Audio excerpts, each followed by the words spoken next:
if you're experiencing frame stuttering on your Xbox Series X, follow these steps to troubleshoot and improve your gaming experience. Step 1. Check your display settings. Ensure your TV or monitor is set to the correct resolution and refresh rate. Go to Settings, General TV and Display Options and select the optimal settings for your display. Step 2. Enable Game Mode. Activate Game Mode on your TV to reduce input lag and improve performance. Look for the Game Mode option in your TV settings menu and enable it. Step 3. Update your console. Make sure your Xbox Series X is running the latest software. Go to Settings, System Updates and check for any available updates.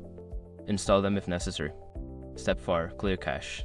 Clearing the cache can help resolve performance issues. Turn off your console and plug it from the power source for a few minutes, then plug it back in and restart. Step 5. Check network connection. A poor internet connection can cause stuttering in online games. Test your network speed in Settings, General Network Settings and ensure you have a stable connection. By following these steps, you should be able to reduce or eliminate frame stuttering on your Xbox Series X. Enjoy your gaming.